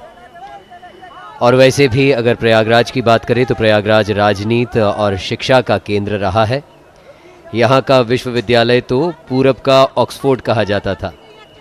इसी शहर ने देश को 3 प्रधानमंत्रियों सहित कई राजनीतिक हस्तियां भी दी है। ये शहर साहित्य और कला के साथ साथ भारत के स्वतंत्रता आंदोलन का भी केंद्र रहा। और धर्म की अगर बात करें, महाकुंभ की बात करें, तो ये तो धार्मिक राजधानी भी निश्चित सही मायनों में है। ये दृश्य जो संगम के आप अपने टेलीविज़न स्क्रीन्स पर देख रहे हैं, दूरदर्शन के माध्यम से, दूरदर्शन नेशनल पर, साथ ही दूरदर्शन के यूट्यूब चैनल, और इसके साथ ये समूचा सजीव प्रसारण आप प्रसार भारती के OTT प्लेटफॉर्म वेव्स पर भी देख सकते हैं। नौका विहार करते हुए श्रद्धालु भक्त, साथ ही NDRF और SDRF की टीम पूरी मुस्तैदी के साथ, चूंकि ये कोई छोटा कार्यक्रम नहीं है, ये कोई छोटी गैदरिंग नहीं है, करोड़ों की तादाद में श्रद्धालु आज संगम तट पर पहुंच रहे हैं स्नान के लिए। और कल जो अमृत स्नान होगा, जो राजसी स्नान होगा मकर संक्रांति का, आज से भी कई गुना ज़्यादा संख्या में श्रद्धालु संगम तट पर पहुंचेंगे डुबकी लगाने के लिए। तो समूची व्यवस्था संभाले हुए हैं NDRF और SDRF के जवान। प्रयागराज की बात करें तो देखिए झूमते हुए श्रद्धालु, क्योंकि निश्चित तौर पर जो हर्ष उल्लास और जो प्रसन्नता का भाव है, जो मन मस्तिष्क में उनके आज जो विचार चल रहे होंगे, क्योंकि 144 वर्षों के बाद ये पूर्ण महाकुंभ हुआ है। धर्म ध्वजा लहराते हुए श्रद्धालुओं के जत्थे पहुंच रहे हैं गंगा यमुना सरस्वती के इस संगम तट पर। और जो कोई श्रद्धालु प्रयागराज आता है प्रवीण जी, आमतौर पर देखा गया है कि संगम तट पर तो जाते ही हैं, स्नान तो करते ही हैं। प्रयागराज में कई अन्य पर्यटन स्थल भी हैं, जिसमें अगर शंकर विमान मंडपम की बात करें, वेणी माधव मंदिर की बात करें, संकट मोचन हनुमान जी, ललिता देवी मंदिर, आनंद भवन सहित कई यहाँ पर पर्यटन स्थल भी हैं, जहाँ पर अगर श्रद्धालु आते हैं महाकुंभ में हिस्सा लेने के लिए, स्नान करने के लिए, पवित्र डुबकी लगाने के लिए, तो ऐसी मान्यता है कि लेटे हुए हनुमान जी के दर्शन किए बगैर जो पुण्य फल की प्राप्ति है वो नहीं हो पाती या अधूरी रह जाती है। In fact, now we can devote ourselves to Akshay Vat also, which wasn't possible for anybody, and nobody have seen. I mean, so many devotees haven't seen Akshay Vat for a long time. Now everybody can go there and see the Akshay Vat, Kalp Vraksh, and yes, of course, lete hue Hanuman ji or Bade Hanuman ji, also known as Bade Hanuman ji. The Hanuman Mandir near the Sangam is one of the oldest and most famous temples in Prayagraj. And while I was talking about Akshay Vat, it's located inside the Allahabad Fort. The Akshay Vat is revered symbol of immortality. So while the Kalpvasis, we were discussing about Kalpvasis, and pilgrims of the Kumbh renounce personal comforts for a few weeks. The hundreds of thousands of ascetics who throng the Kumbh Mela not only renounce personal comforts but also personal property. What is your experience? I mean, have you witnessed it before, or can you compare it with some other events you have seen? वाकई ये जो आपने कल्पवास की बात की, ये सही मायनों में कल्पवास का अर्थ ही है आध्यात्म में डूब जाना। कल्पवासी जितने भी अखिल विश्व से आज प्रयागराज पहुँचे हैं, या जो अलग अलग स्थानों पर कुंभ मेले का आयोजन होता है, नासिक की बात करें, हरिद्वार की बात करें, उज्जैन में जब कुंभ मेला लगता है, तो उद्देश्य होता है त्यागियों की तरह रहना। जीवन यापन करना है, आहार विचार शुद्ध हो, व्रत करें, जप तप करें, व्यसनों से दूर रहें, क्योंकि अंतरात्मा का शुद्धिकरण ये परम लक्ष्य होना चाहिए। क्योंकि जब तक हम मन के मैल को नहीं धोएंगे, जब तक आत्मा का शुद्धिकरण नहीं होगा, तब तक कितने ही पुण्य कर्म कर लें, कितने ही दान कर लें, अंतरात्मा का शुद्धिकरण परम लक्ष्य है। 12 वर्षों में ये महाकुंभ का मेला आयोजित किया जाता है, और जैसा कि हम बार बार बता रहे हैं कि ये 144 वर्ष के बाद पूर्ण महाकुंभ आयोजित किया जा रहा है। 12 वर्षों की महत्व की अगर बात करें तो हमारे साथियों ने भी बताया कि 12 वर्षों में चूंकि बृहस्पति सूर्य की परिक्रमा पूर्ण कर लेते हैं, तो 12 वर्षों में महाकुंभ का आयोजन होता है। साथ ही उल्लेख प्राप्त होते हैं, मान्यता है कि जयंत जब अमृत कलश बचा रहे थे दैत्यों से, दानवों से, तो उन्हें कलश को स्वर्ग तक पहुंचाने में 12 दिन का समय लगा था। और ऐसी मान्यता है कि देवताओं का एक दिन हम मनुष्यों के 1 साल के बराबर होता है।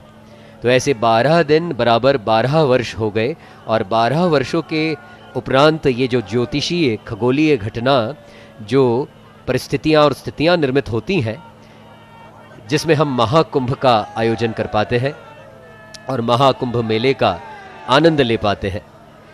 एक और मान्यता महाकुंभ को लेकर प्रचलित है। शिव पुराण की कोटि रुद्र संहिता में उल्लेख प्राप्त होता है कि गौतम ऋषि को जब गौहत्या का पाप चढ़ा, तो उन्हें कहा गया कि आपको गंगा स्नान करना होगा, और गंगा स्नान करने से ही गौहत्या के पाप से आप मुक्त हो पाएंगे।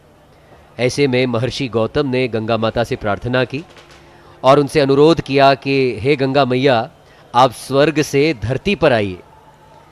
गंगा मैया ने उनके अनुरोध को स्वीकार करते हुए जब वे धरती पर प्रकट हुईं और गौतम ऋषि ने गंगा स्नान कर अपने पापों को धोया, और उसके उपरांत जब गंगा मैया पुनः स्वर्ग को जाने लगी, तो उनसे अनुरोध पुनः गौतम ऋषि और उनके साथ जो अन्य लोग थे उन्होंने किया कि गंगा जी आप यहीं रह जाइए, धरती पर रह जाइए, क्योंकि कई ऐसे मनुष्य हैं जो अपने पापों को भोग रहे हैं।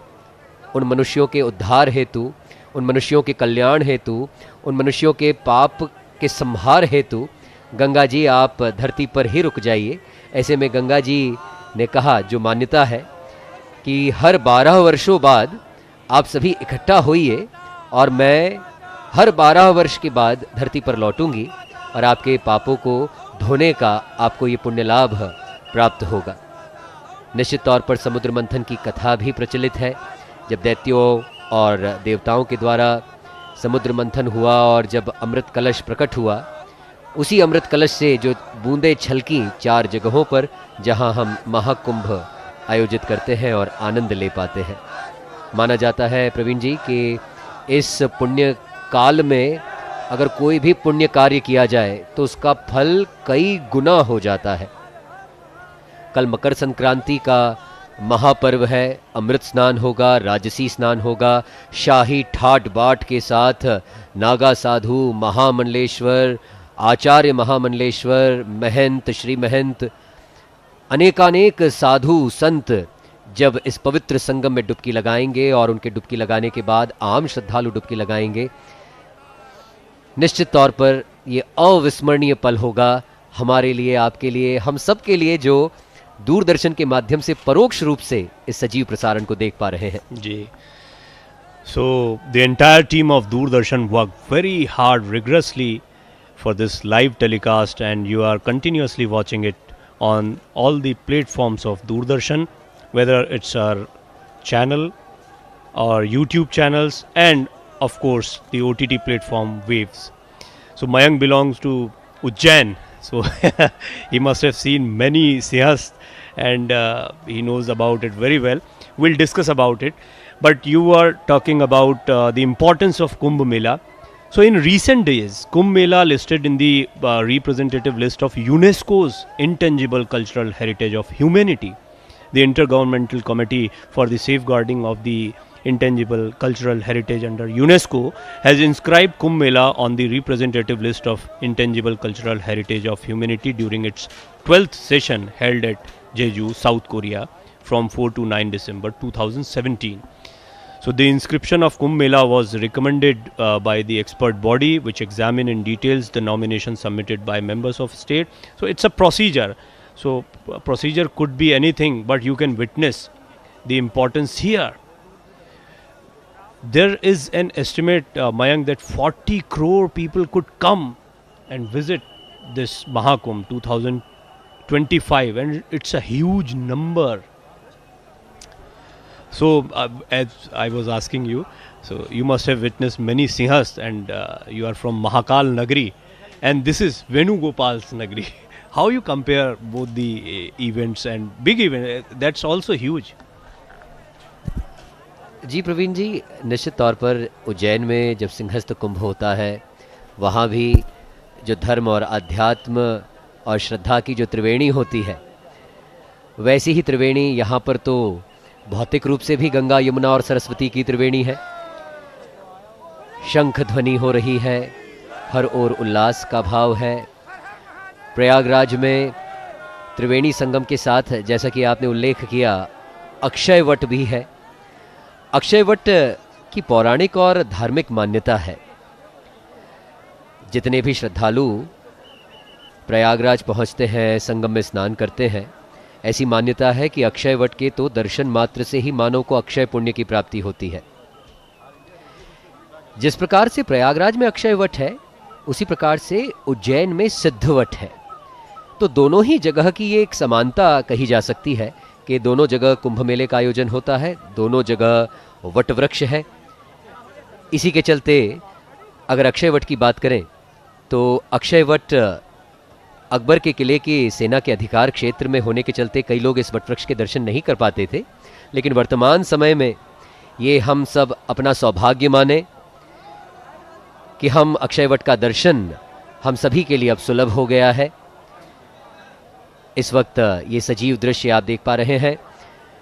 जो सेना के जवान हैं, जो ज़िला प्रशासन है, जो पुलिस प्रशासन है, सभी अतिथि देवो भव की जो हमारी परंपरा है, जो हमारी संस्कृति है, उसको चरितार्थ करते हुए दिखाई दे रहे हैं। क्योंकि विश्व के कोने कोने से यहाँ श्रद्धालु पहुँचे हैं पवित्र डुबकी लगाने के लिए, और किसी भी असुविधा का उन्हें सामना ना करना पड़े। जो उत्साह लेकर वो आए हैं, जिस मनोभाव से वो आए हैं, जिस प्रसन्न चित्त रवैये से वो यहाँ आए हैं, वही प्रसन्नता लौटते हुए भी उनके चेहरों पर बरकरार रहे। क्या महिला, क्या पुरुष, क्या बच्चे, क्या बूढ़े, सभी के सभी लालायित हैं, उत्साहित हैं इस पवित्र संगम में डुबकी लगाने के लिए।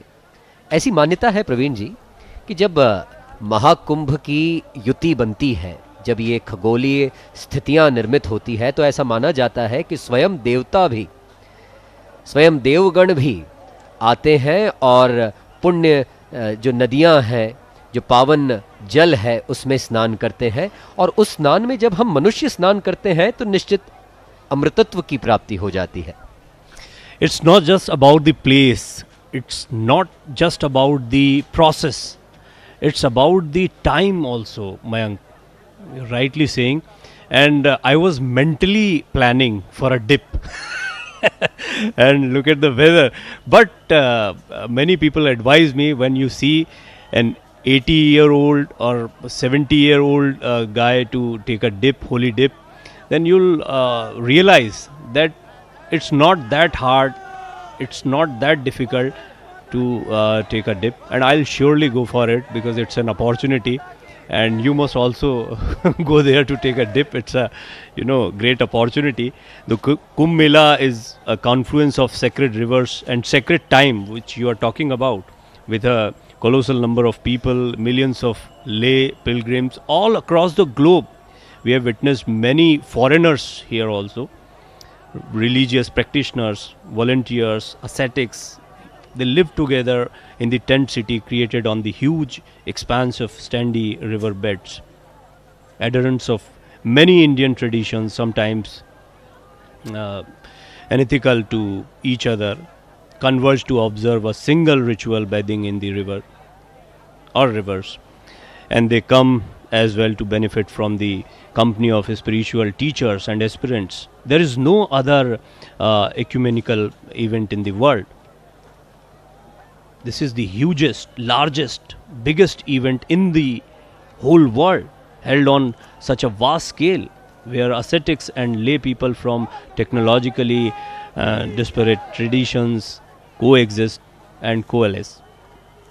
The Kumbh Mela pragmatically promotes the pluralism inherent in Indian civilization by creating the spatial and psychological conditions in which followers of disparate traditions live together, reflecting the spirit. By whatever path you go, you will have to lose yourself in the one. वाकई मानवता की अमूर्त सांस्कृतिक धरोहर है ये महाकुंभ मेला, जिसका वाक्यांश भी सनातन गर्व ये है महाकुंभ महापर्व।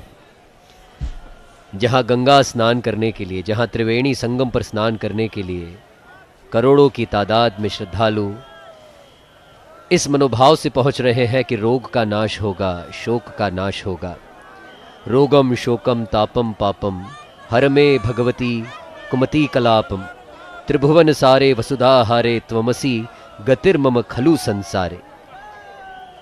ये कुंभ मेले की अगर बात करें भौतिक रूप से 5 क्षेत्रों में बटा है ये महाकुंभ नगर। पहला तिलियारगंज, जहां 5 सेक्टर्स हैं, सेक्टर क्रमांक 6 से सेक्टर क्रमांक 10।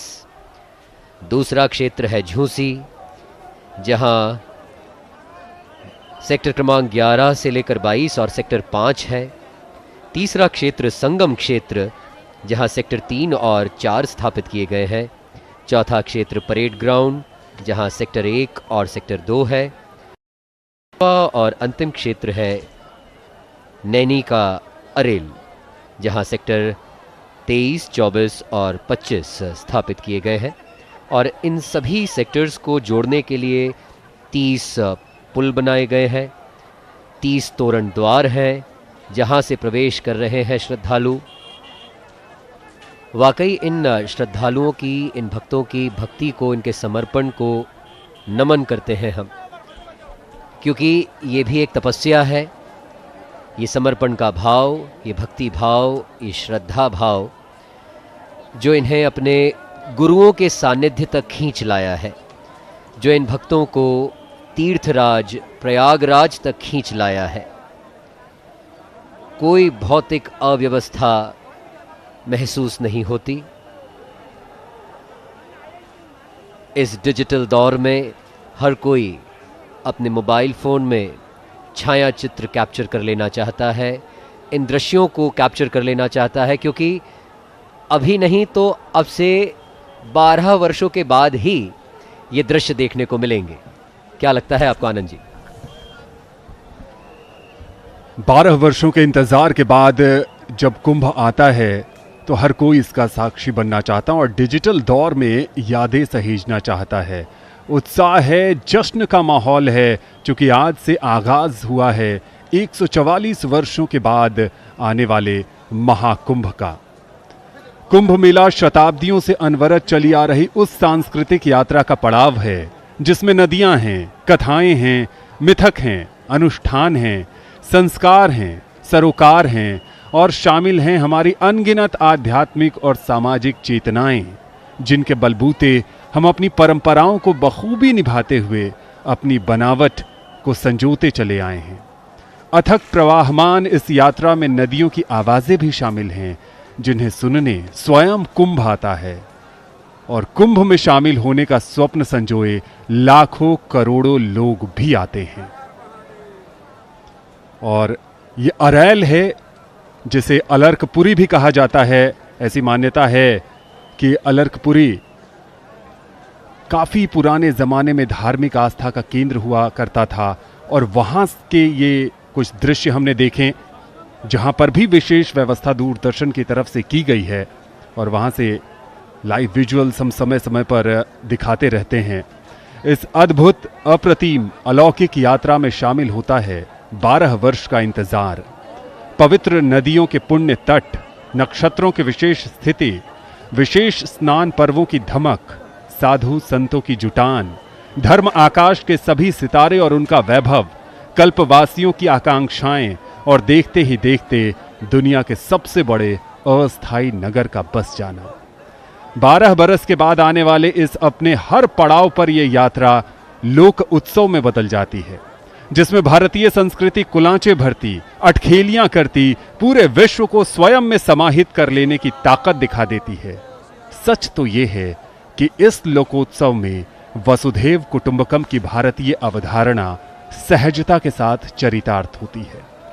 समय जैसे जैसे आगे बढ़ता जा रहा है, वैसे वैसे बड़ी तादाद में श्रद्धालु, देश और विदेश से आए श्रद्धालु त्रिवेणी में आस्था की डुबकी लगा रहे हैं। कोई कहां से आया है, कहां जाएगा, कुछ पता नहीं।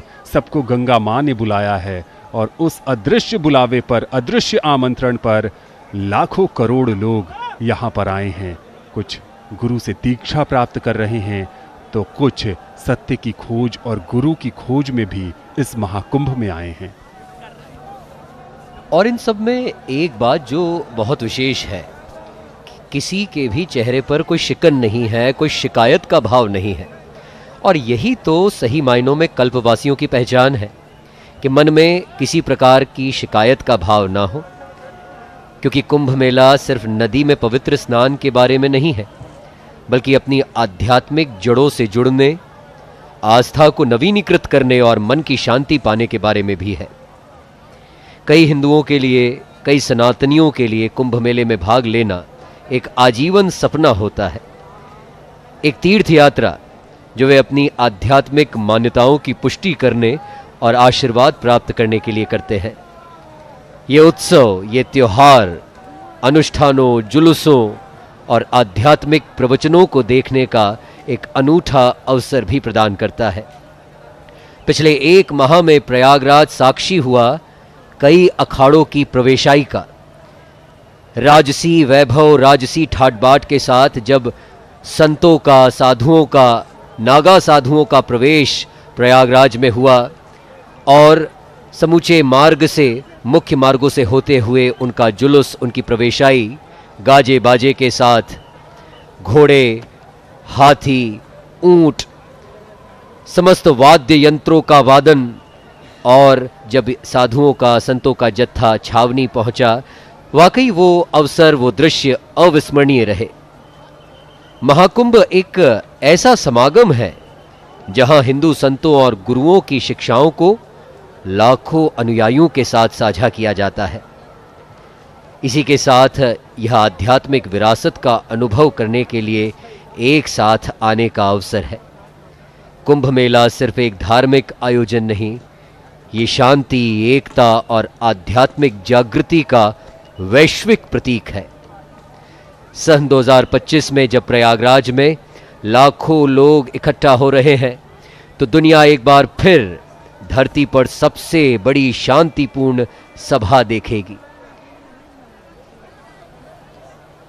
और यहां पर हर उम्र के लोग हैं। एक पिता अपने छोटे से बच्चे को कंधे पर उठाए इस ऐतिहासिक आयोजन का साक्षी बनाने लाया है।